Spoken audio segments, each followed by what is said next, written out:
लोग कैसे हैं आप लोग। ठंड का मौसम है, बहुत ही ठंड पड़ रही है। उम्मीद करते हैं कि अच्छे होंगे, ठंड से अपने आप को बचाव करते होंगे। जो हम लोग श्रृंखला चला रहे थे करंट अफेयर्स का, करंट अफेयर्स में पुरस्कार एवं सम्मान कर रहे थे। इसमें दो वीडियो पहले देखा होगा आपने। ये हमारा तीसरा वीडियो है। इसमें प्रश्नों को काफ़ी कम शामिल किया गया है, इसलिए कम शामिल किया गया ताकि हम उन्हीं प्रश्नों को शामिल किए हैं जो प्रश्न काफ़ी महत्वपूर्ण होते हैं। देखिए, हम क्या पढ़ाई करते हैं, कितना पढ़ाई करते हैं, ये मायने नहीं रखता। हम कितना अपने पास रखते हैं ये मायने रखता है, और यही सच्चाई है। आप ट्रस्ट करके पढ़ें, इनको देखें। करंट अफेयर्स को काफ़ी सीमित है, कम है, और इसका आकलन तब हम करेंगे जब कोई परीक्षा देंगे आप, चाहे वो बीपीएससी की प्री हो या अन्य परीक्षाओं हों, जो रेलवे से हो, एसएससी के हों। तब हम इवेलुएट करेंगे कि ये करंट अफेयर्स की जो हमने श्रृंखला चलाए थे, ये हमारे लिए कितना उपयोगी रहा। क्योंकि देखिए, किसी भी चीज़ को हम बिना इवेलुएट किए हुए उसकी परख नहीं कर सकते हैं। तो ट्रस्ट, किसी भी कंटेंट को हम पढ़ते हैं तो ट्रस्ट करके पढ़ते हैं, तो ट्रस्ट करके आप भी पढ़ाई करें। हम इस उम्मीद के साथ ये श्रृंखला चला रहे हैं कि आप इससे ज़रूर लाभान्वित होंगे, निश्चित। एक बार आप बिलीव करें इसे। आइए, हम जहाँ तक हमने पढ़ाई की थी उससे आगे हम शुरुआत करते हैं। ये पहला बिंदु है आज का कि अरब वर्ल्ड नोबेल पुरस्कार जीतने वाली पहली भारतीय महिला। अगर ये भारत से इसका नाता ना होता, संबंध ना होता, तो इस प्रश्न को शायद हम ना पढ़ते। हम इसलिए पढ़ रहे हैं कि इसकी प्रश्न हमारे कहीं ना कहीं भारत से बन रहे हैं। तो पहली भारतीय जो हैं उनका नाम है डॉक्टर तोहेरा कुतुबुद्दीन। इनको दिया गया है, ये महत्वपूर्ण है। अगला है नेपाल की पर्वतरोही। नेपाल की पर्वतरोही नाम क्या है? कामी रीता। तो नेपाल की पर्वतरोही कामी रीता ने एवरेस्ट पर एक एक दो बार नहीं, ध्यान दीजिए, 25 बार। ये कम नहीं होता है, जहाँ पे ऑक्सीजन की सप्लाई नहीं होती, इतना दुरूह होता है चढ़ना। तो उन्होंने 25वीं बार चढ़ाई की, 25वीं बार फतह की। बहुत ही गौरव की बात है, बहुत ही महत्वपूर्ण है, बहुत ही इम्पोर्टेंट है। तो ये हमारे परीक्षाओं के हिसाब से काफ़ी महत्वपूर्ण है। अगला प्रश्न है अभिनेता अनुपम खेर। आपने सब उनको देखा होगा, ज़रूर देखा होगा। बहुत ही काबिल अभिनेता हैं, चरित्र अभिनेता हैं। तो अभिनेता अनुपम खेर को New York city international film festival में सर्वश्रेष्ठ अभिनेता के पुरस्कार से नवाजा गया है। अगला है वर्ल्ड इनोवेटर अवार्ड पाने वाली पहली भारतीय। फिर देखिए, फिर भारत की ओर हम इशारा कर रहे हैं, फिर भारत से कंटेंट बनेंगे। पहली भारतीय कौन है? डॉक्टर कृति करंत। डॉक्टर कृति करंत ये हैं, इनको दिया गया है। अगला है उत्तर प्रदेश को ई पंचायत 2021 का पुरस्कार दिया गया है। इलेक्ट्रॉनिक तरीके से पंचायतों का जो आकलन नहीं आता है, इनोवेशन या जो उसमें नई नई चीज़ों के लिए दिया जाता है, तो इसके लिए उत्तर प्रदेश को दिया गया है। अगला है 93 ऑस्कर अवार्ड मी। 93 जो 93 ऑस्कर अवार्ड हैं, उसमें जो मूवी है, फिल्म है नो मैड लैंड। कौन सी मूवी है? नो मैड लैंड को सर्वश्रेष्ठ फिल्म का अवार्ड दिया गया है। हमें ज़्यादा डीप में जाने की ज़रूरत भी नहीं है, क्योंकि मैंने शुरू में ही कहा है कि आप कितना पढ़ते हैं, कितनी किताबें पढ़ते हैं।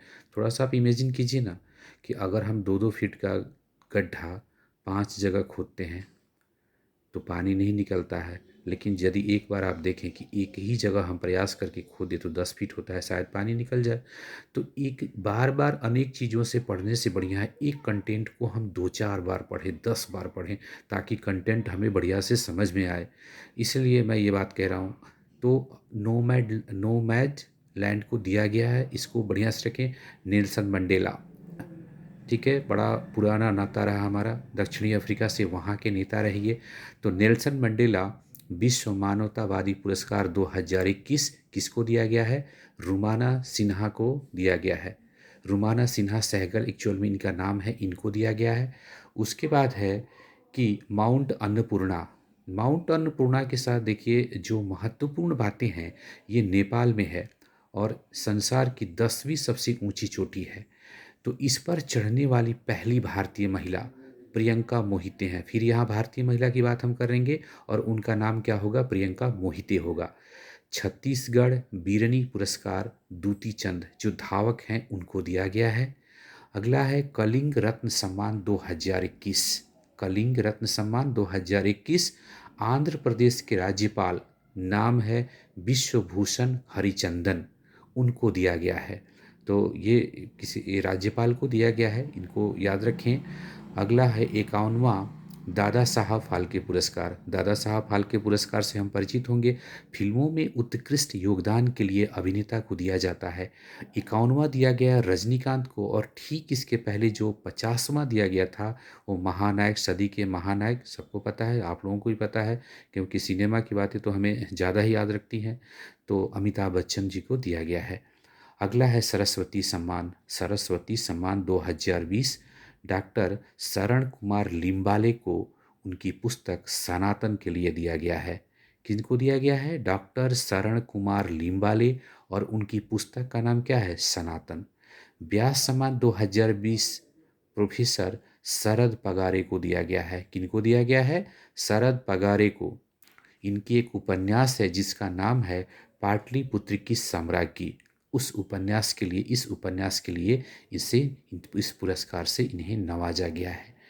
अगला है गांधी शांति पुरस्कार 2020। गांधी शांति पुरस्कार 2020, ये जो बांग्लादेश के नेता थे, जो बांग्लादेश की आज़ादी में इनका बड़ा ही अहम योगदान रहा, उनका नाम था बंगबंधु शेख मुजीबुर रहमान, उनको दिया गया है।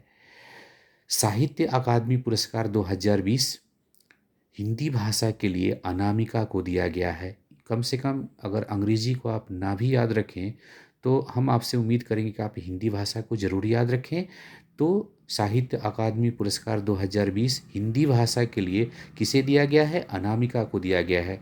और अंग्रेजी भाषा की हम बात करें तो अरुंधति सुब्रमण्यम को दिया गया है। किन्हें दिया गया है? अरुंधति सुब्रमण्यम। अगला है प्रादेशिक सेना में कैप्टन बनने वाले पहले सांसद। तो पहले वाला तो ऐसे ही बहुत महत्वपूर्ण होता है। तो पहले सांसद अनुराग ठाकुर हैं, हिमाचल प्रदेश से आते हैं, युवा नेता हैं। अगला है अमर सिंह कॉलेज, कहाँ पे है? श्रीनगर में। अमर सिंह कॉलेज जो श्रीनगर में है को यूनेस्को पुरस्कार दिया गया है। नेक्स्ट है पीएम नरेंद्र मोदी को द लीजन ऑफ मेरिट से सम्मानित किया गया है। और ये जो पुरस्कार है इसकी खासियत ये है कि अमेरिका का ये सबसे बड़ा सैन्य पुरस्कार है। तो ये रहा हम लोगों का पुरस्कार एवं सम्मान से। चूँकि वीडियो में छोटा छोटा इसलिए बनाता हूँ कि वीडियो पढ़ने के साथ साथ सारे कंटेंट आपको याद हो जाएं।